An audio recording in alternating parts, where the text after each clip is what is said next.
एक जनी के नया नया गौना भइल बा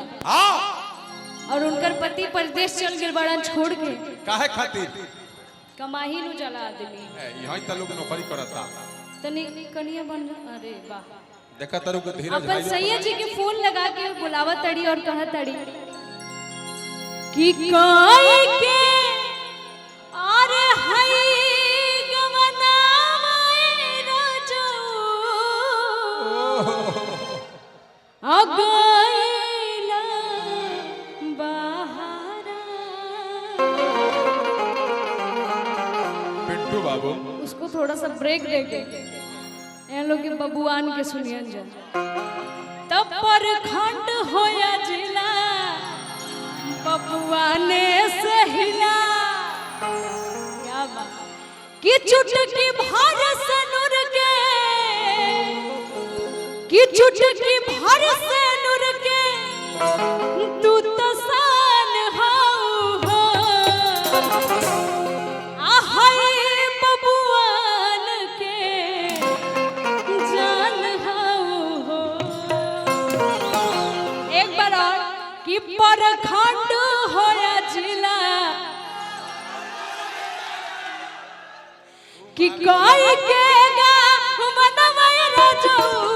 अगैला बहारा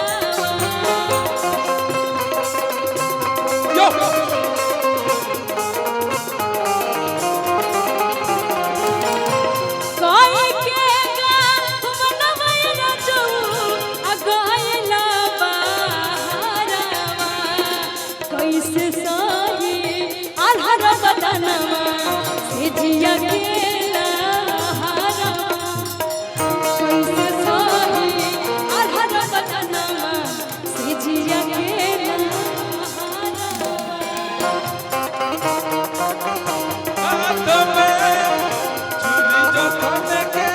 हाथ में यार पिया किया ने लगी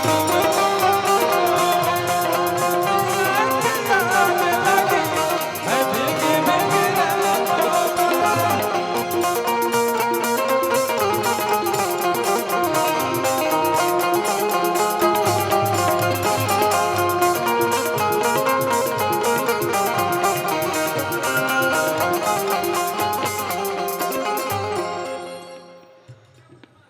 बड़ा खुश भइनी भाई हमरो गवनवा चल गइल सुन के मोर बिछानवा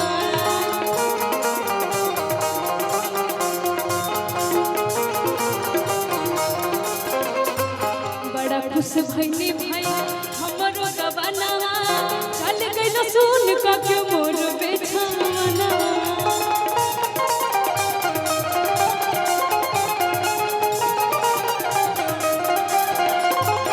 दे तोरा हनवा बदनवा काट धवे कुहारा दे तोरा हनवा बदनवा काट धवे कुहारा लेकिन तारा के देख के बोलत कि आँखिया के निरखिर का जरा बिंदिया करे सूर आँखिया के निरखिर का जरा बिंदिया करे सूर गलिया के चुमे कन बलिया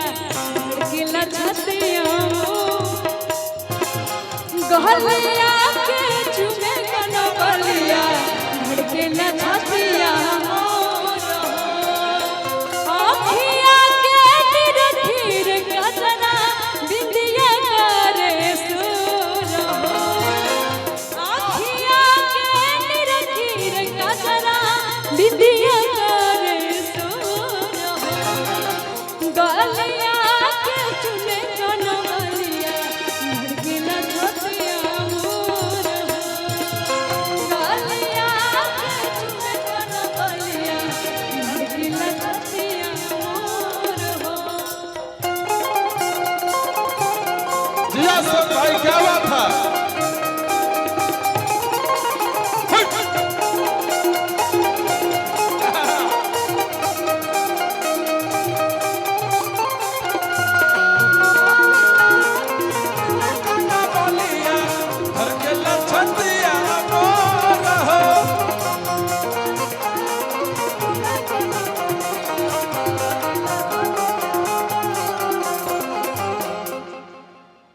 बस थोड़ा थोड़ा ही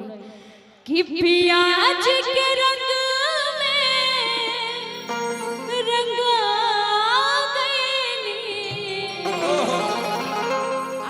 सयाज के रंग में रंगा गईली। सुन कि जैसा सोचले रही हम वैसन सखी रे बरमा गईली। जैसा सोचले रही हम वैसन सखी रे बरमा गईली। पिया जी के रंग में रंगा गईली मुस्की पर के लुभा गईली। जैसा सोचले रही हम वैसन सखी रे बरमा गईली। जैसा सोचले रही हम वैसन सखी रे बरमा गईली।